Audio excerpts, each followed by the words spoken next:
For Thursday, October 29th, 2020. This is the Pro and Con Show, and I am your host, Michael James Ott.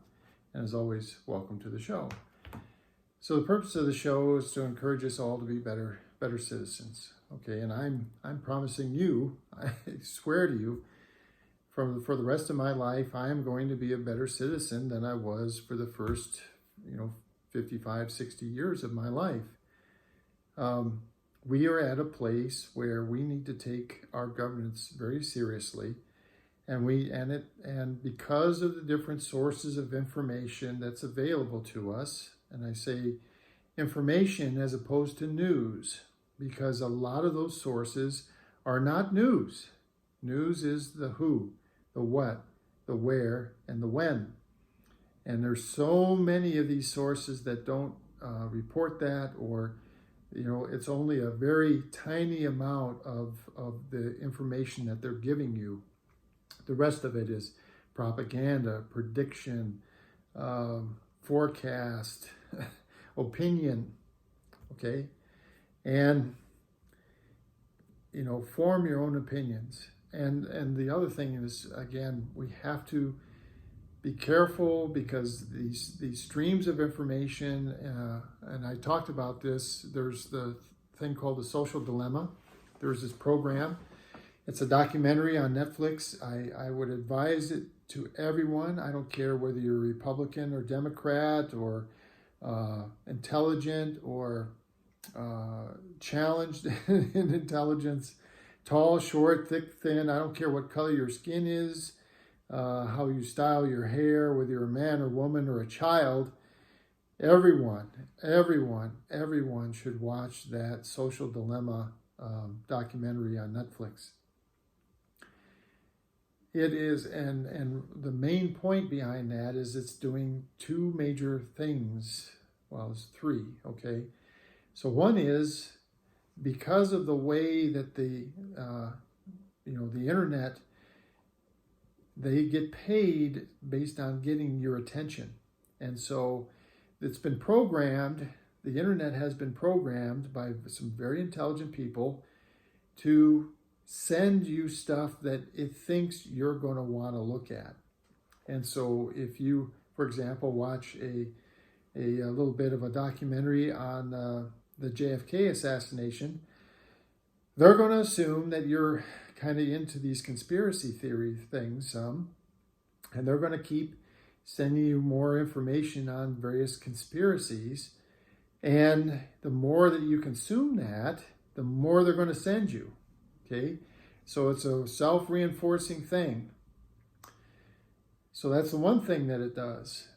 And of course, if it's sending you a bunch of conspiracy stuff, you're going to eventually think that the whole world is full of conspiracies, because they've done nothing but send you conspiracies. The second thing is that you can have players who realize that there's categories of people that, some of them buy into conspiracy theories, for example, or are racially biased or whatever, and they put out these non-factual stories that are similar to, but maybe even embellish that kind of aspect, and they just stick them on the internet. And because of the first part, because of that automatic direction of information, they know that these stories are going to flow to you. This information that they can just throw out there is automatically going to go toward you if you are interested in that general category of information. And so then you get these foreign players that are playing with us. They're posting this non-factual information, and they're doing it, and we're eating it up, so to speak, because it's automatically fed to us by the internet. And then the last thing is, our young people, they're being brutalized emotionally, mentally by the internet, and because they're at a time in their life where social acceptance is a huge part of their lives. They're just trying to figure out how they fit into the world. And now you don't just have a clique at a high school, who's making fun of you or something like that. You have the entire world presenting what, is beautiful or what is in vogue, what's cool. And so then you have these kids who are, very impressionable, and again, trying to figure out where they are in the social standing, and they're inundated not by information from a handful of people in a high school, but from billions of people. And so it's amplifying with the biggest megaphone possible this whole social issue, and it's causing extreme depression and suicide and all kinds of other issues, health-related issues in these young people.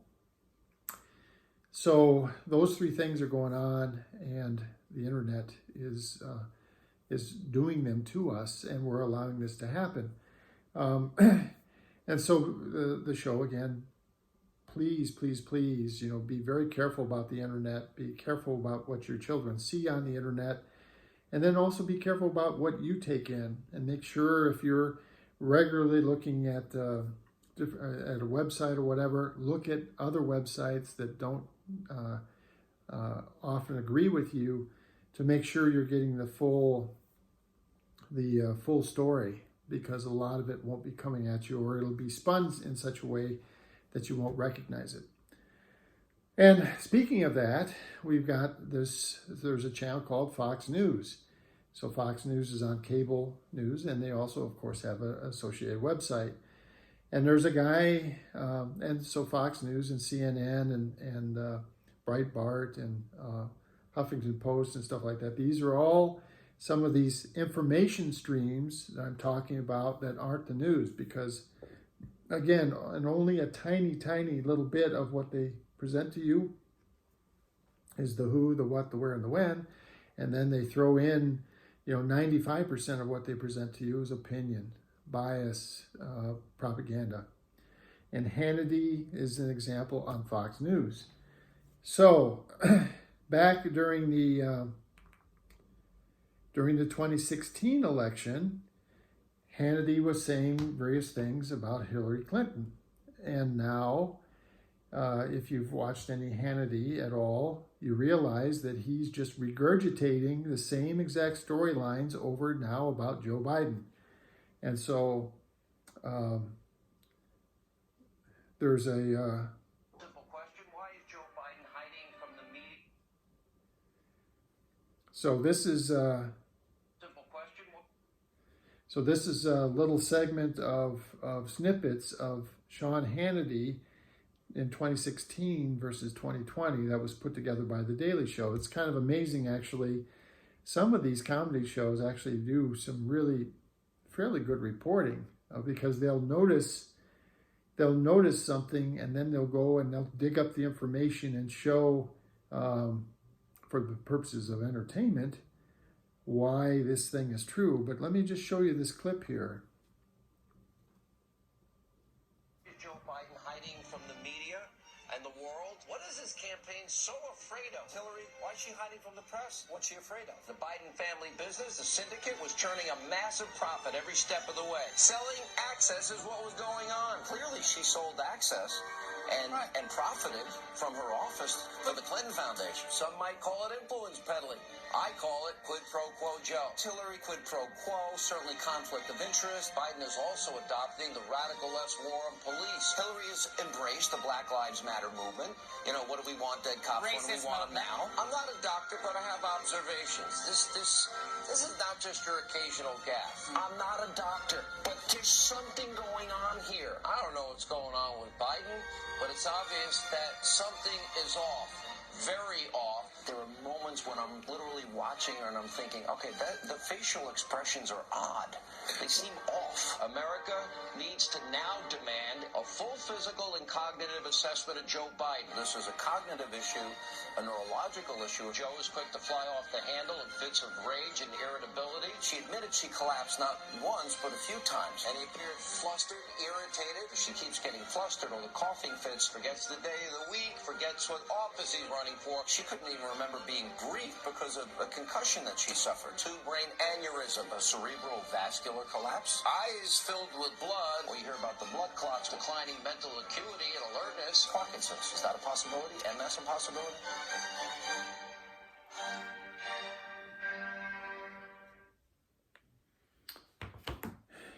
So there you go, propaganda. Sean Hannity, the propaganda machine. Regurgitating the exact same, all that they've done is they've just regurgitated the exact same storylines, and now they've mapped that onto Joe Biden and they're spewing that out. There you go. All right, so I can't emphasize enough to all of you, anyone watching this video, please, please, please do not just solely watch Fox News or CNN or read Huffington Post or Breitbart. Take in the news. Focus on the who, the what, the where, and the when, and stay away from these admittedly entertaining streams of information that just are opinion. Well, what do you think? One of the things that just bugs the crap out of me about watching either CNN or Fox News is they'll say something like, well, the president made a statement on the South Lawn of the White House today, and they'll cut to it and he'll say whatever. And then they go, okay, so he said that. So panel, we have a panel of experts. What do you think?